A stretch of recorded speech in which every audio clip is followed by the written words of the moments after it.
Hey there everyone, that sexy nerd is back again, and we have a lot of videos to catch up on. I'm sorry I've been late on these, but, life. So, we're going to be doing Death Battle. Oh, geez, let's see. We're going to be doing Death Battle, Your Girl Tunes, more Jurassic Park probably, Dead Meat.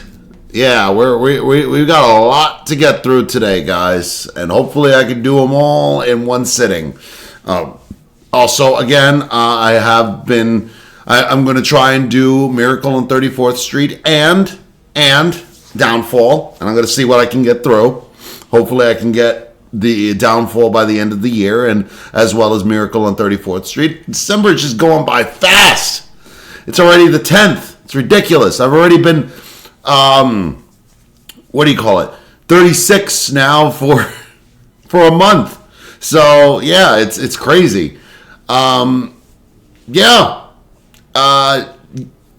This is Casual Geographic here, and we are talking about why people who are afraid of butterflies, we owe them a big freaking apology.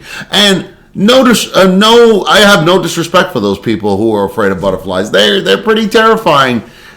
When you know that they drink blood, they drink blood from dead corpses. Why? So, but I guess somebody's got to do it. Why is it something so pretty though? But yeah, it's pretty. They're pretty terrifying at times, and there's literally a whole SpongeBob episode. Of them being terrified of a butterfly, and I was always saying to myself, I'm like, they kind of have reason to be terrified of this thing. So every single time it goes up in their face, it's like, so yeah. How about we just get into the episode before I come up with a new phobia? So please smash that like button if you want to see more sexy and nerdy content, and subscribe if you think I deserve it. And remember, sign up for my Patreon for all the latest reactions to my latest videos. And let's do this thing, y'all. What the? Oh, that is a moth. Plenty of animals have prey privilege, and no other animal has ridden that train further than a gutterfly. What? I did not misspeak. This halo effect insect is an abomination with wings, and if that offends you, you could die in a field today. Corpse still warm. Last thing you might see is a bloodthirsty butterfly swarm. Many butterflies drink blood, among other things. Butterflies will do this thing called mud puddling, and essentially, it's using that built-in straw called a proboscis to suck the juices out of organic matter to farm free nutrients. There you go. Butterflies usually get it out the mud, but they'll also suck on rotting plants, feces, and dead bodies. You don't even have to die. If you pull over to the side of the road to relieve yourself and come back hours later, you may find a flutter of fiends feeding on your urine. See, I thought they just use flowers as fuel, and that is true. The problem is just a diet of sugar water would leave butterflies without key minerals they need. One of those minerals is sodium, and they'll go to extreme lengths to secure it. What the hell? Irritating the eyes of reptiles. I've seen that, yeah. Tears. Crocodile tears have use to someone. Of course, butterflies taste through receptors on their feet, so one landing on you doesn't make you a Disney princess. It makes you a sodium-seasoned rest stop for a flamboyant fly that's just using you until it gets what it wants and moves on to the next. That is not real. Butterflies are boys with wings, and that is not a joke, because their mating behavior is at a pocket for something with its PR, but one thing at a time. We'll get to it. The only thing more questionable than what some butterflies eat is what some people will do to find them. The Purple Emperor is a beautiful, ethereal muse to any entomophile. It's also a death merchant that avoids flowers, instead preferring rotting animal flesh and fecal waste. There you go. It hasn't stopped folks from seeking out this corpse fly, and here are some of the things people have used to attract them. What? Rotting fish, fermented shrimp paste, stinking bishop cheese, dog poop, roadkill, Ew. very used diapers, Ew. in this case, a trailer of pig poop. But according to longtime enthusiasts, one of the biggest turn-ons for a Purple Emperor is urine-soaked fox poop. I don't think that's a coincidence, because not only are butterflies fine to mine for liquid gold, science says they might prefer the pee of carnivores, specifically mountain lions, to that of humans or cows. Really? So when you say they prefer cougar pee, we're talking about in more ways than just cloudy with a chance of storming Daniels. Ew. But butterflies are opportunists that'll take them from anywhere, and Russian experiments have shown that vampire moths, yeah, them's a thing, are able to use hook-shaped tongues to drill through human skin and feed on the blood. Jesus! But that was just an experiment. To you watching this, a vampire moth is no risk. that we know of. That being said, butterflies are not what you think they are, and the more you learn about them, the more you understand why SpongeBob turned after experiencing its mugshot once. The funniest part is, the close-up they crashed out over was actually a horsefly, probably because they knew an actual butterfly would have ruined the animal for an entire generation. Because like I said, no animal has had better PR than a mosquito in drag. You said a mosquito in drag. That is the best description of them ever. But again, you see that freaking SpongeBob episode? They were right to be afraid. But I had no idea that they actually used a close-up of a horsefly. But again, they're absolutely right. If they showed a close-up of a freaking butterfly, you'd be terrified as hell. It looks like a freaking monster. And also, there was like a freaking anime where they got huge. They got big. The butterflies got big, and guess what they were doing? They were eating live humans. Nightmare fuel. That's what it did to me. After I saw that, too. I didn't want to mention it at first, but that tore me up inside. That shit was like, oh, they just putting his proboscis in their mouths, and it's like, nope. Nope. Even their name might be a cover-up. A popular theory is that their original name was actually Flutterby, and the global game of telephone ended predictably. It's much more likely that it came from the Dutch word butterscheiter, or buttersch. Apparently a butterfly bowel movement looks like a brick of butter. It's not 100% confirmed, but believing otherwise goes against my narrative, so I'm gonna disregard it. Insane intro aside, what is it that makes a butterfly? Because I wasn't kidding. If you're like me, butterflies are not what you think. Yeah, what the hell? Scientific level. That's a butterfly. It represents the order of flying insects that are, well, basically moths and anything that looks like a moth. Butterflies are a relatively small superfamily that's less than 10% of the Lepidoptera party, with a small contribution of, at most, 20,000 species. Everything else is a moth. They go to war, moths clear. There are also skippers, which are technically butterflies, but were such an out-of-character butterfly that science thought it was its own thing. They're weird, right? It's a butterfly that heavily borrows from the moth's playbook. Why do we know so much about these? I've seen them! Which gets straight up confusing when you realize there's an animal called a moth butterfly that skippers have nothing to do with. But basically, American moth butterflies are that weird. Only ever see during the holidays type of family of butterfly that were so weird and mothy, it kept them from the butterfly function until recently. Boring high school sciencey stuff aside, it's a moth's world. Butterflies are just a small part of it. I say that because there will be mentions of moths in this video, and I just know I'd get my Lepidoptera pass checked if I didn't make that clear. Because there's a lot of evolutionary headassery going on with moths. There are, yeah. I to leave it out on a technicality. That's a moth. So yeah, butterflies are not what you think. Even in an artistic sense, that butterfly's dead. If I ask you all to draw a butterfly, chances are 95% of you would draw this, and you would be illustrating a corpse. For some reason, butterflies are often drawn the same way dead ones are pinned and displayed by those who collect them. We basically did a blobfish to the butterfly, and immortalized their death pose. A butterfly might hit this pose at some point in its natural life, but most times a butterfly looking like this isn't. But it was. My condolences to anyone watching this and realizing they have a dead winger tattooed on them. So while we did do butterflies dirty there, butterflies don't need help doing that themselves with the things they eat, and that really starts as caterpillars. As you know, butterflies have many forms, and the caterpillar's job is to eat as much as physically possible. Caterpillars have the type of greed they warn you about in the Bible. No other animal reaches such biblical levels of gluttony.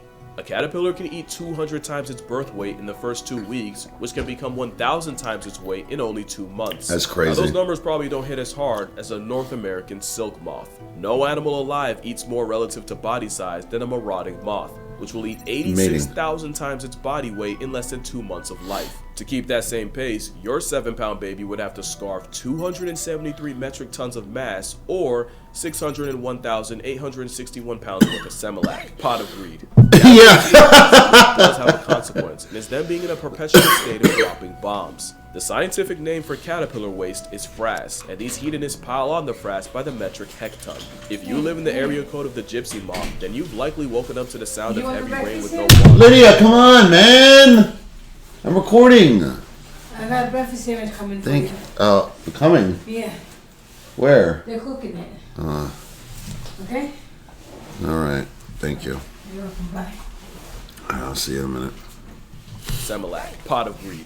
Caterpillars eating constantly does have a consequence, and is them being in a perpetual state of dropping bombs. The scientific name for caterpillar waste is frass, and these hedonists pile on the frass by the metric hecton. If you live in the area code of the fit Gypsy that. Moth, then you've likely woken up to the sound of heavy rain with no water, because it was actually the sound of caterpillars mass flooding folks with frass from above. To be fair, if you could get all your lifetime bathroom visits out the way in only a few weeks, in that time the toilet would never not be attached to your cheeks. But another consequence of caterpillars unloading enough bricks to rebuild the city of Gotham, or Newark, is predators like wasps will track them down by following the brown brick road. Whoa. So many caterpillars can ballistically launch their own fecal matter like a cannonball. The skipper caterpillar can shot put its own product up to 40 times its own body length. The equivalent of a man blowing it out the other end. No! Ew. Mind you, the world record for shot put is 77. Pillars shoot the but ain't no back talk, and the chances a habitual slinger shoots one into your mouth is low. Science won't let it be zero. But they don't always shoot it.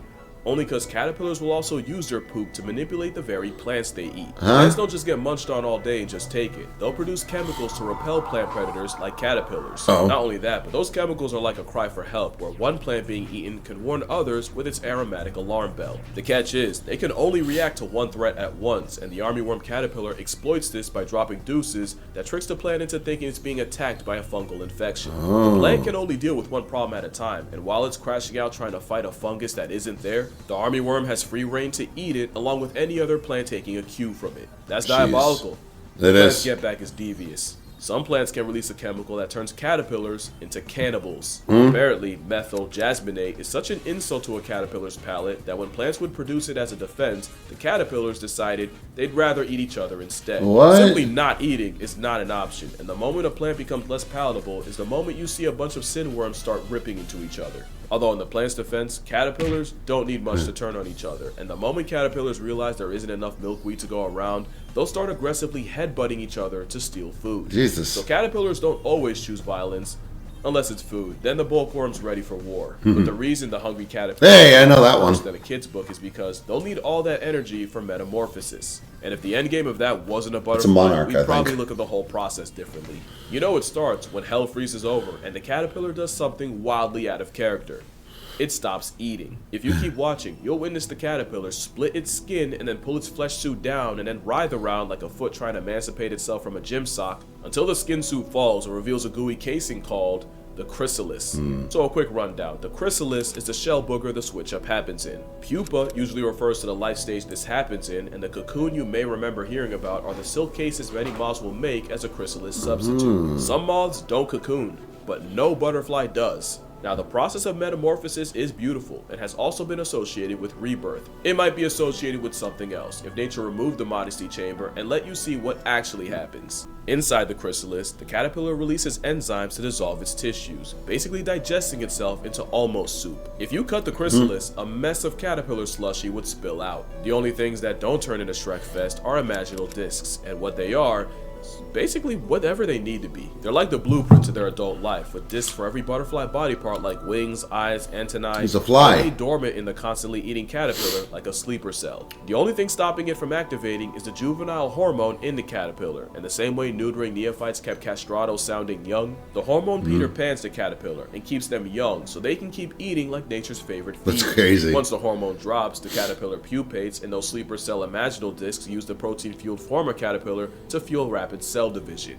The process isn't one-to-one for every caterpillar, but that's pretty much the spark notes. Monarch butterflies occupy a chrysalis anywhere from 10 to 14 days. Some, like desert orange tips, will wait years, some say even close to a decade, for the right conditions to pop out. Another fact is that adult butterflies can remember part of their lives as caterpillars, even with their time as butterfly broth in between. Science shows that caterpillars conditioned to avoid certain smells through electrical shocks go on to show the same discernment as flying adults. I feel like that's way cooler than people give credit for, but it's also possible they do remember their past lives of greed, which might be why many moths don't have mouths altogether. Okay, that's a joke. Well, not the no mouth thing. The Luna moth is only alive for as long as its caterpillar past ate for. It's crazy. Is because the same way a caterpillar's job is only to eat, once they can fly, their main priority is getting laid. Flutterbys have one job, and it's to mate, and some moths take the sentiment literally. Because a closed mouth won't get fed, but no mouth might get my bad. I mean her abdomen. Touching abdomens is how butterflies mate. The process is much less innocent than you want to believe. Wow. Yeah, it's about that time. Almost every messed up thing about butterflies comes down to them catching a date. Butterflies will use several factor authentication like sound, color, even flight patterns to choose a mate, but the real secret sauce are pheromones. Males use pheromones like a calling card, and many moths and butterflies have a hair pencil to help get the message out further. Also called the stomata, it's a scent organ that inflates and fans out pheromones to anyone who might be interested. And with over 180,000 species of moths and not moths, someone was bound to take it too far. And Crates and Those Genghis shows just how far love makes some guys go. If it's any solace, a horny male moth can't fly with its coromata out. Life finds a way. Also, yes, Australia. Males are connected as caterpillars to help fuel pheromones, which is why it's often the males you'll see puddling the juices out of a compost pile, especially since the chemicals are more for just attracting mates. After mating, male butterflies will often spray their partners with an anti-aphrodisiac that makes the female completely unattractive to other males. What? That wouldn't even be that bad, but parasites like wasps clock the method. Oh, no. So now I got wasps tracking a recently deflowered female by her anti-aphrodisiac after spray and hitching a ride on her, waiting until the female lays eggs so the stowaway can parasitize them. Jeez. The end game is her larva getting eaten from the inside by a brood of xenomorphs. Luckily in studies, less than 10% of wasps were successful, but that's what an insecure man can do to you. But some males don't stop at man repellent. Some went ahead and invented chastity belts. Few males will excrete this weird, waxy substance designed to plug up his partner's female parts, which physically seals her off from other males. It's a literal breeding block, but that leaves a problem. It's in the female's best interest to mate with as many males as possible, but it also behooves the male to brute force monogamy, which has led to this evolutionary arms race, with females flexing increasingly harder to plug junk, and males producing even more blobs of scabby petroleum jelly. But that is far from the most felonious way males buff their chances. Some people have experienced the rare occurrence of 2 butterflies in one chrysalis. Usually it's the scene of a crime. Some, like the zebra longwing, won't even wait until the female is fresh out the pupa stage. As the female is getting ready to break out of the chrysalis, a gang of males can swarm her and start fighting for position. What? The winner then rips into her chrysalis to mate with her while she's still stuck in the stage. There's a term for this. Some call it pupa-ero. Now, insects can't consent, so maybe that's too far. So, forced copulation is a nicer way to describe it. But the rising female has zero choice in the matter when she basically gets spawn camped in. That just feels illegal. Still just butterflies, right? But when you only have a couple weeks to live, you pull out all the stops to make sure your genes don't pass tense with you. And it's why male butterflies are more likely to suck the sweat off your back. Not only do those nutrients help form pheromones, during mating, males will pass off nutrients to the female as a sort of consummation gift that helps the eggs, and in some species, the males will transfer 25% of their body weight in the process. Really? Which explains why male butterflies are crackheads when it comes to some minerals, and some males take it so far, science had to invent a whole nother word for what they do, because in North Sulawesi in Indonesia, milkweed butterflies were seen harassing, scratching, and eventually sucking the juices out of caterpillars. The same claws they use to scratch the sweet out of leaves, they'll use on a caterpillar until their internal essence spills out, and at that point, the butterfly treats its own kind like a juice box. Why? To the term kleptopharmacology. Because they're not exactly preying on the pillars, more than just stealing their substance. And a lot of times, caterpillars actually survive. Although knowing that they keep their memories as adults, probably not without PTSD. I think I'd rather die. But yeah, that's gonna do it for this video. If you come away from this video thinking less of butterflies or even hating them, then I failed at my job. I never want to be the reason y'all hate an animal when there isn't an animal alive that I hate. And I'm gonna say, I meant that. The butterfly didn't ask to be put on a pedestal. If learning more about them ruins them, that is a failure of your own expectations. Yes. And to steal a line from friend of the channel, Hank Green, butterflies aren't here to please us. Their beauty is an accident, and we are merely spectators. Especially when the monarch population is down 99%. That's terrible. That's the scariest thing about them. Also, I want to thank y'all so much for 4 million subscribers. I've said it before, but y'all have changed the trajectory of my life in ways you cannot even begin to imagine. I got a lot more stuff planned, promises to keep. I did not forget the checks my big mouth wrote this year. But for now, as a thank you, I'll be doing a video on whatever the top comment says. Within reason. Within reason. Anyway, been a minute since I said this, but drink water, hug your mother, save the butterflies, fam, and mom too. And I'ma see y'all in the next one. Yo, leave the butterfly alone. He's got a hard life. Oh. Aw. He get puppy. Get him, the puppy. Get him. Yeah, he's waiting. He wants some food. He wants some of that food, so he's just waiting for the... Whoa. Did the cats mess him up or what? I don't know why I don't not watch this guy like all the time. I love his stuff. I got to catch up on a lot of them. I really do. Now, yeah, that was freaking scary. But yeah, I've seen a lot of this stuff before. The new stuff I didn't know about was the them stealing freaking people's juices, their own kind's juices. Like, Jesus, these things are just horrible to each other and everybody else. But insects are fucking scary. They really, really are. Like, the shit, especially, don't even get me started on wasps. I had a reenactment of that when I watched the Rick and Morty episode when they were basically doing what they were talking about, torturing a caterpillar. So, yay. Lots and lots of fun there. God, freaking bugs like are so fucking scary sometimes. But yeah, butterflies, they ain't no joke. So, did y'all learn something about this today? Like, I certainly did. But a lot less than I thought I was going to learn because, again, I know way too much about these things. Ugh.